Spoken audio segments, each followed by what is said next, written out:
it's crazy, but it's You're watching Channel Z, the world's leading zombie apocalypse channel. Broadcasting live from Studio Z. makes me act the way I do. Welcome to Eat, Pray, Run, where slow food in the apocalypse doesn't mean you're ending up on the menu. I hope you all brought your appetites. I'm Dr. Erica O'Neill, and today we're talking DIY MREs, which is a huge mouthful of acronyms for a really simple concept, and that's these sort of meals that are ready to eat. So I've got my co-host here, Jason, who also has some experience, and we'll be talking about MREs just that you've encountered in the world, in addition to sort of those military and prepper classics, and then how backpackers have kind of renovated and made something a little more palatable that you can get water to.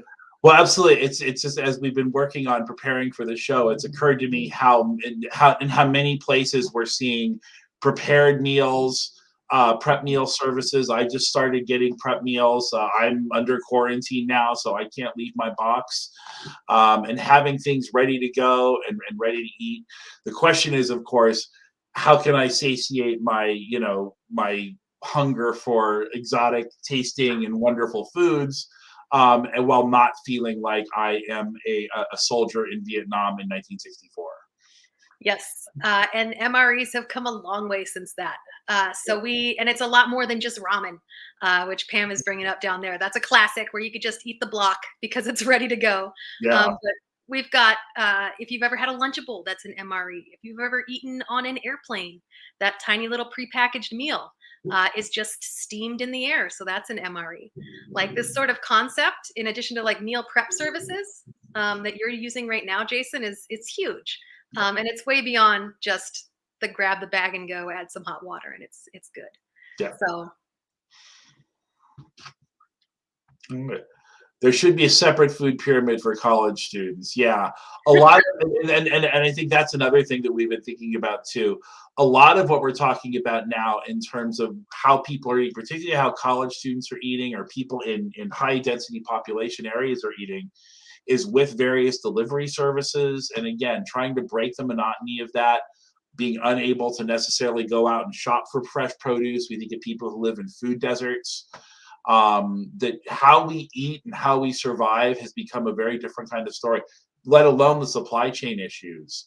How suddenly there's no cream cheese on the shelves, and that's okay. I can live without cream cheese, but do I really want to? Because my bagels are lonely. they are lonely. But with a little bit of like ingenuity, you can create an entire pantry that's like MRE heaven. And when coronavirus hit, I didn't have to leave for like a month and a half. I could eat out of my pantry. I had frozen vegetables.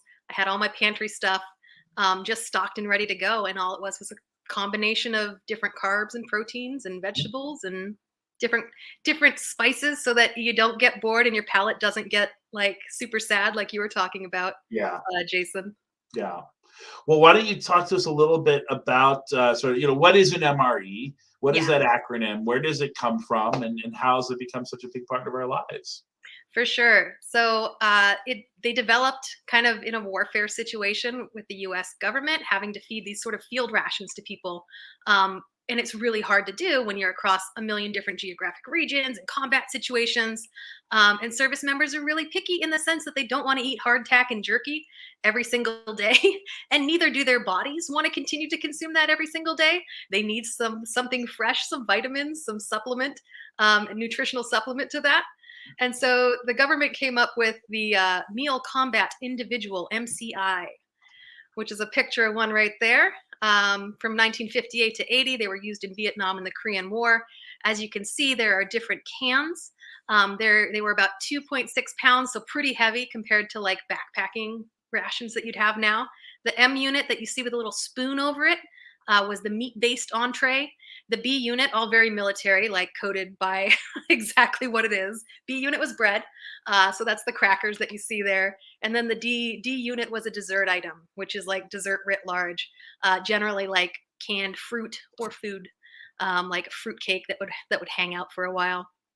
And then, fun fact about that is that it came with an accessory kit that included some gum, salt, instant coffee, those sort of items.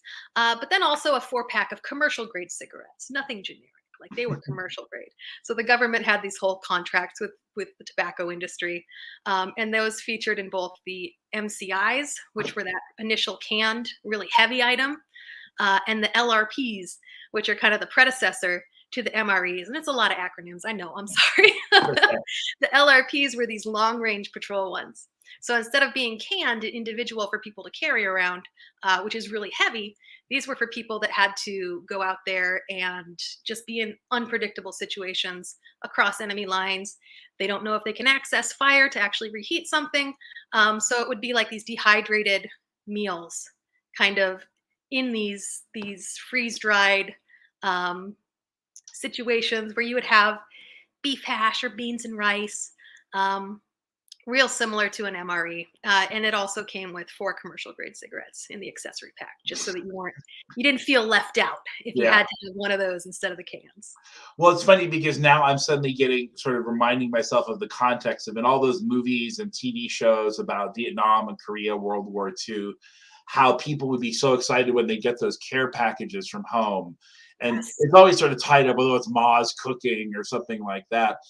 But again, also just to be able to break up the monotony, or to people who are getting Hershey bars, or people who are getting certain kind of cracker. I remember in one episode of MASH, they ordered ribs from a place in Chicago, and they had them shipped via military plane, just because they were so desperate for something outside of those very bland kinds of meals. So I know that over the course of time, the Army and the military figured out that in order to make these meals more appealing, one, they've got to change the content of them, so the menus have changed over the years. But 2, even just in terms of the packaging, I guess in the mid 90s they realized that soldiers would eat more if the packaging looked like it was real food and not just something generic in a can. And not that. Yeah, not that. Yeah, I mean, I guess if you're hungry enough, anything means something. But it's so important that those soldiers were not just eating half of what they were eating, or 60%, but actually taking in all the calories that were provided to them. Absolutely. So the MREs in the 1963 is kind of when they launched at the first time, and they had a ton of plastic. And I see that comment there from Katie. Yeah. That's one of the things around here, is that like you can't get around this sort of waste associated with that, just because it's something that's on the fly, and it's one of the cheapest, lightest ways that you can transport materials. If you can figure out a solution to that, you've got $1 million idea on your hands, quite literally. But the first MREs that they have are these ones right here, very attractive looking. And then what it looked like on the inside is these sort of pre-portioned plastic wrapped items. They were about 1,200 calories a meal. So like this is for people who are doing really intensive work and need like a lot of caloric intake. They have a 3-year minimum shelf life under ideal conditions. And they were only about 1 pound to 1.5 pounds. So pretty light compared to those canned items. And it would also come with a main course, a side dish, dessert, crackers, some sort of spread. They dropped the cigarettes eventually so that they're not continuing to give those to soldiers when these rolled around. But they made sure that they had some things like salt and a little extra Tabasco on the side if that's something that you needed. But you mentioned that like the meals changed over time, and it's in direct feedback to the sort of like input from the people who are eating these. And so they had some fun, very evocative descriptions of some of the early ones. The turkey diced with gravy was called Wild Turkey Surprise. And then hot dogs and beans was 4 Fingers of Death. Was a common way to refer to that one. So those eventually got dropped from the menu as it diversified a bit, if you could not tell why. And more recent are like the meals that you would eat, like stir fry, bean burritos, stuff like that. Yeah. Well, it's funny because I'm looking at sort of a history of the meals, and you can also kind of see just a change in how we think about cuisine and the types of things that are popular. Like in 1993, 94, chicken a la king was out, and of course that was something that was really popular in the 70s, but it takes the military, 20 years to realize kids aren't going to eat that anymore. And the next year, chili macaroni was in, corned beef hash was out. Mexican rice is in 1996. Potatoes au gratin are out. So it's funny to think about how just our own food demographics nationally change, and that's reflected at some point in these official sort of MRE things as well. So Robert asked a question. We see a lot of them and again, my exposure to sort of those levels of MREs is definitely through films and TV. And it always seems to be that it's awful food. Nobody likes it. There's very little, it's not something you're going to trade your meat for those extra 4 cigarettes or something. Yeah. What is the media, or what are the stories sort of missing, or what did they get wrong about MREs? So I think that one of the things that they might get wrong is just how much variety there is now, because you mentioned that a lot of that has changed to adapt to like the changing taste and palate of soldiers today. They're not meant to be a long-term solution. You're only supposed to be eating them for up to a month in the field before you have to like go into an actual mess hall. Like the military does not intend these to be a stable part of your diet. They're for when you need them under extraordinary circumstances. Mm-hmm. So they have an entire like industry around feeding soldiers, and this is just one component of it. Is like, here's a quick and easy way when you are out and there's no other way for us to get food to you. And again, and if we're thinking about historical situations, Vietnam or the first Gulf War or World War II, we're also dealing with a very different kind of environment than we have today. Different technology, different science we've talked about. So maybe some of those, it's easier to tell that story of the bad rations because we've heard it for so many generations, even if the story on the ground is a little different at this point. Yeah, and they're also used, these MREs are distributed for humanitarian aid too, in places where you can't get any sort of like standard meal prep going in an area, so that people can sustain themselves before that starts to happen. Yeah. So, and now again, we have things like Cliff bars, protein drinks that can be more or less portable. So and sort of the consumer level of potential MRE has definitely increased. So I know you said you survived in your in your little box for a while without having to replenish your supplies. What are some of the things that all of us might get in our store that could function as a long-term potential solution as the apocalypse gets worse, or something that we know will keep for a while? What are some of the things that Absolutely. So my homemade MRE like equation is really deceptively simple. Like it's just a carb, protein, veg, and then flavor, and that's all that you need to make one of these in your own home. If you have a vacuum sealer, then you have shelf stability for like a couple years too. I don't own that because I just keep my pantry stocked to the point where if I ever do need to make something like that on the fly, it's super easy.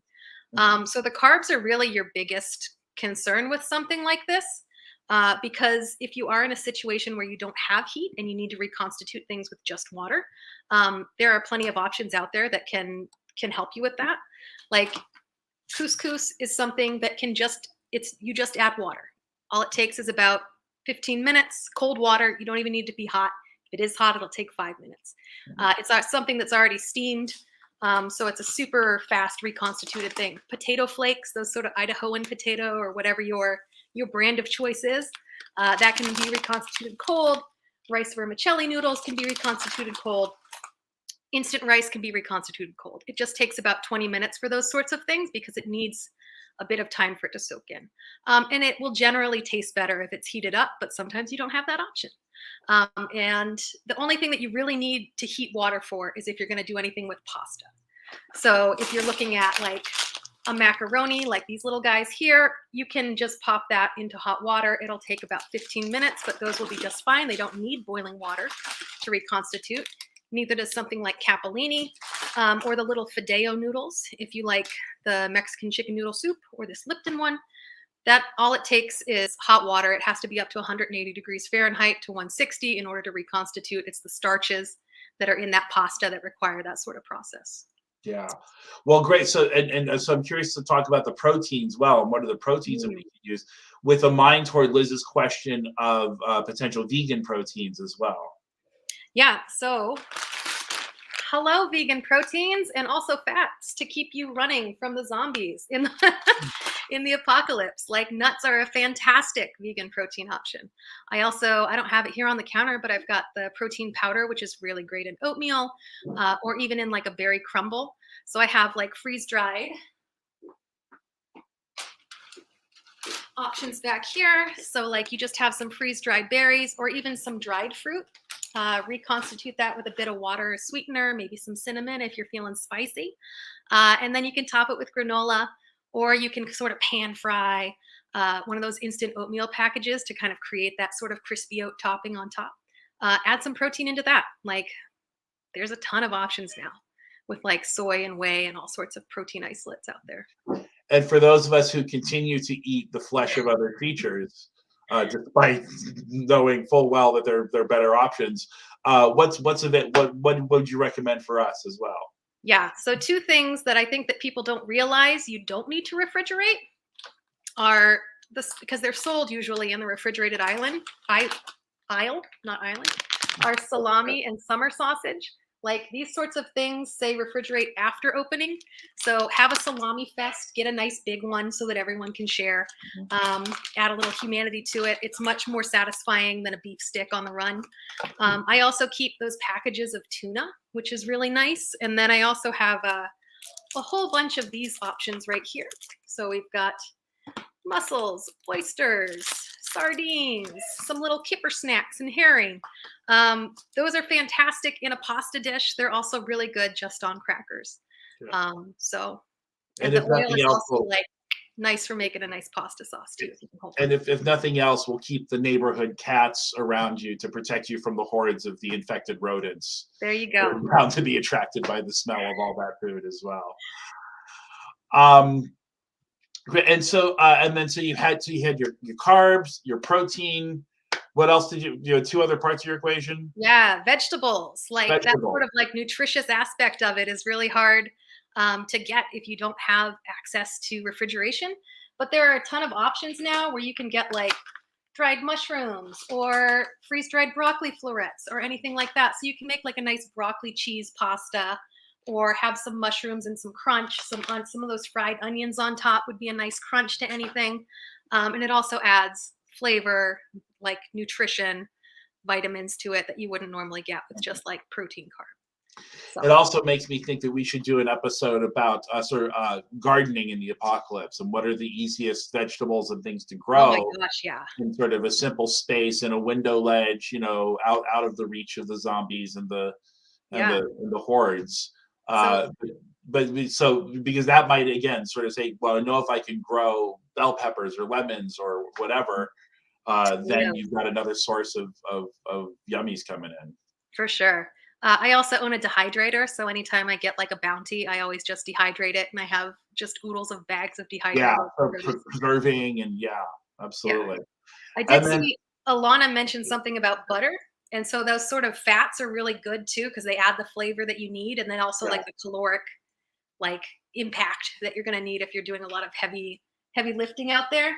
Butter can be left out, but if you can find something like ghee or like clarify your own butter, which is just simmering it and removing the milk proteins on top, that's shelf stable. Like it doesn't need to be refrigerated. There's no dairy in it. So it's something like an olive oil, but it has more flavor by virtue of the fact that it's buttery and good. Yeah, and again, we know that the Brits and the Europeans like laugh at us because we're always refrigerating our butter. It's like you don't need to do that. Yeah. So butter is a lot of flavor, obviously, but you said the last thing we talk about in your equation is flavor.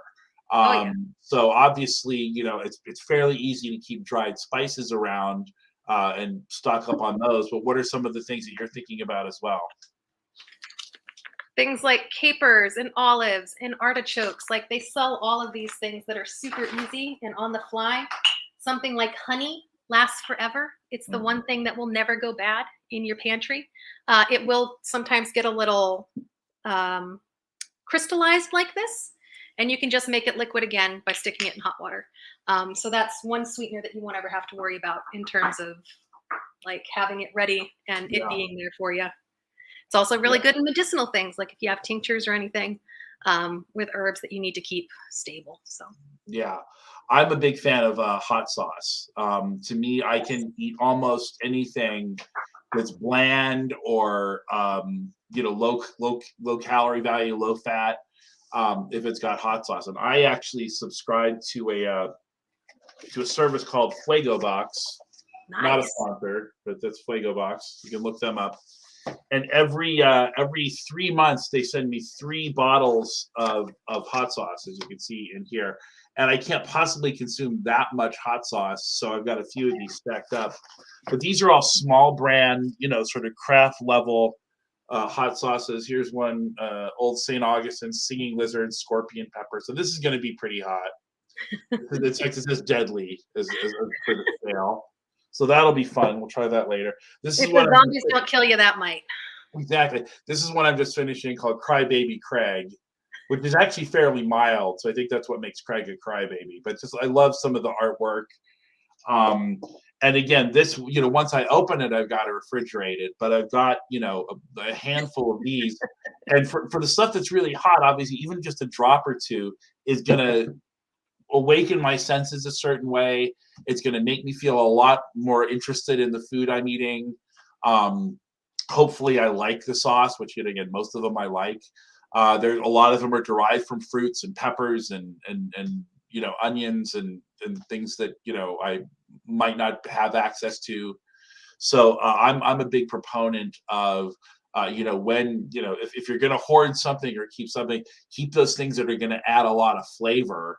For sure. While you come across the other things that might be a little bit more bland or awakening for the we palate. do have some of our listeners, our fellow survivors out there, engaged in one of our polls, which was looking specifically at that. So like in the apocalypse, would you go Cholula or Tapatio? I know that Dr. Z carries that, and so does a couple of the other folks that we have. Emily Zarka is the Taco Bell mild sauce. We've got some other folks who contributed with their own must-haves, Tabasco, some other folks there, whiskey. Yeah. Yep, for medicinal purposes only. Of course, yeah. Or And I wonder during the apocalypse. if Taco Bell is secretly preparing us for the apocalypse, because I go and I ask for 2 fire sauces. They ask for how many you want, and I get 27. So I've got a whole sort of barrel of it out there. And again, if I need to throw on, especially a familiar kind of hot sauce taste into my rice bowl, it's there to help me out. There's also now a service where they recycle the Taco Bell packets. I should look this up. I'm not prepared to have this part of the conversation, but apparently there's something in there where you can put it in there. recycle the Taco Bell. Yeah, Louisiana hot sauce is another one. Yeah, depending on where you're from regionally. Yes. You're always going to recommend a certain kind of hot sauce. Yeah, it helps to make you feel like you're human, like you're maintaining a bit of that humanity, a bit of that culture that you're used to. It tastes like it should, even if it's something that's super strange, like Marmite. Marmite Vegemite, or something that y'all in the UK diaspora countries have decided to embrace. We in the States have turned our back on such things. It does have a lot of great umami though, so if you want to just add a dollop into a meal, like that would be part of that seasoning. That it's not super forward, but it's going to add a lot of like underlying notes that aren't just kind of sweet or sour. Desperate times, as they say. Yes. Can I show you one of my favorite MREs? Absolutely. All right, so it's a super quick and easy one. It's couscous. The recipe is a recipe in the sense that I wrote it down. It's just a handful of stuff that you have on hand. So a cup of couscous to a cup of water. You're adding a little more water since you're reconstituting some dried fruit. But throw in some nuts, throw in some fruit. Put it in a bag, put it in one of these if you're holding them long term. Or if you have a vacuum sealer, it'll hold it on long term. And then you just boil some water. Toss it in there for 5 minutes, fluff, and it's ready to eat. So I've got, in this couscous here, I've got lots of spices and herbs. I have almonds, only because I didn't want to shell pistachios, but they would be fantastic in that too. And then on the side, because they're a little wet, and I don't want anything to get soft and soggy. I've got apricots and raisins and dried cherries, sour cherries.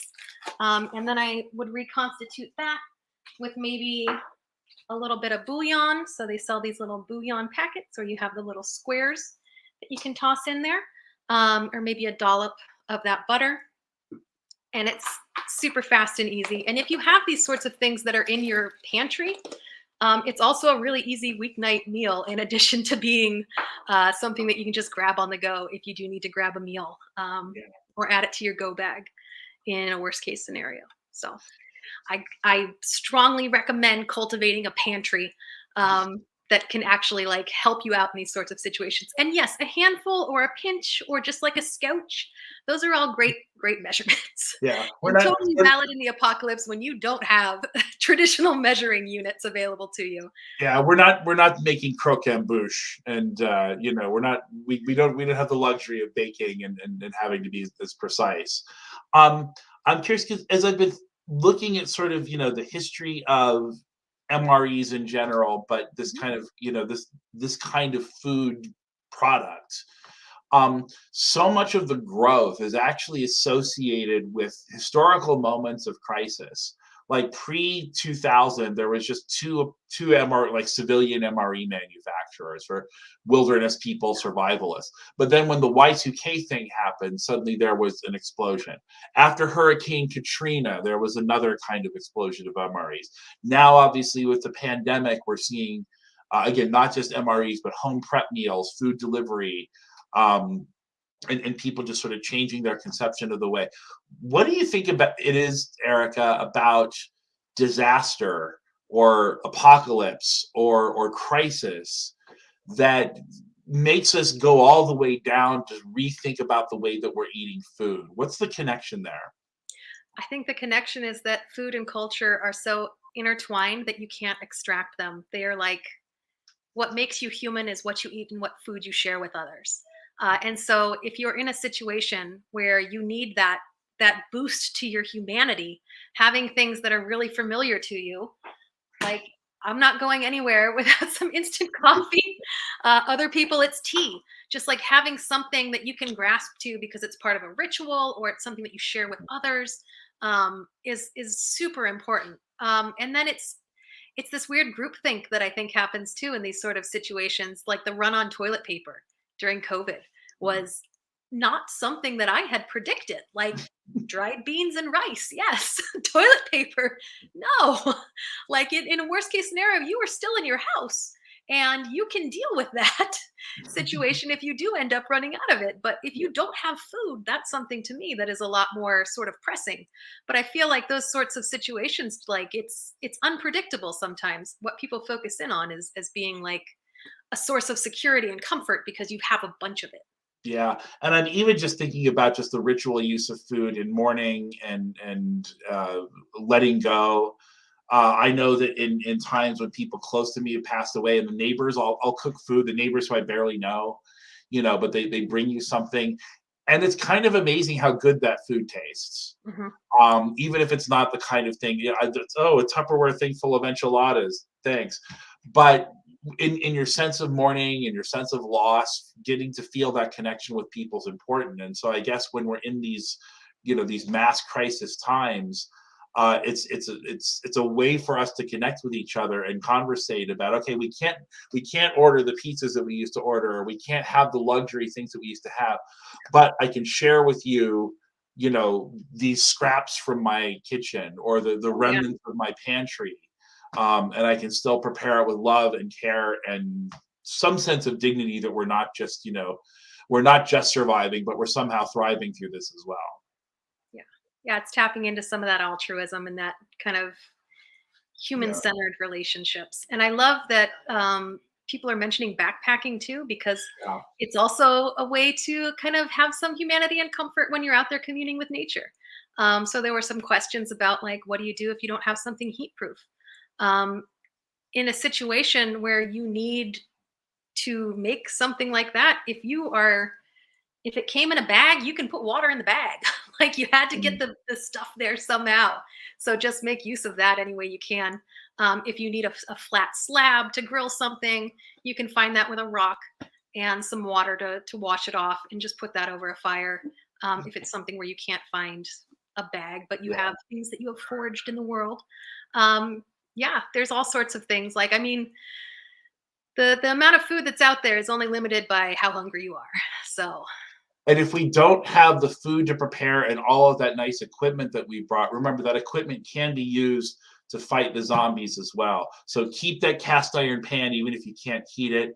A meat thermometer, even with a dead battery, is something that can stab a zombie in the eye and get through to the brain. So there's many, many ways to be resourceful, even if we can't put the food in the containers that we're used to doing. Yeah. I love the survival tips and how you're double dipping into both of those pools. Just make sure to clean in between, like intermittently, and I think you're good to go. Exactly. All right. Well, this has been stimulating to my appetite as I deal with my intermittent fasting, and I can eat, I think, in a half an hour. But it's also just fascinating to think about, again, that connection between survival, the food we eat, the communities that we build, and how we connect to each other, across time and space through the mutual recognition of, hey, there's stuff in our pantry that we can live on. There's ways that these secrets that we can share that bring us a little bit closer together. Absolutely. Yeah. And don't put oatmeal on your flash boil thing. Absolutely. Words of wisdom from our friend Dave. Yeah. Thank you so much for joining me today, Jason. It was really great to have you on the show. Absolutely. I'm sorry we couldn't be in person this week, but I got infected with the zombie virus last week. I'm doing fine. Everything is totally okay. But a thermometer on anyone yet? Not yet, although my dogs are starting to drive me a little crazy. But we'll be fine in the meantime, and we'll see everybody in the studio at some point. But we'll definitely be back next week on Channel Z, when I believe we have what's next week? Already forgotten. Is it Zombie History? No. Is it Dr. Z? Dr. Z? I'm not sure. Anyway, we'll be back here next week, one way or the other. So join us then. Sounds good. Thanks for sampling our brains today, everyone. Until next time, eat well. The Valentine's Day special. That's what it is. Thank you. I know it's crazy, but it seems so logical. I can't deny that there is something supernatural with you.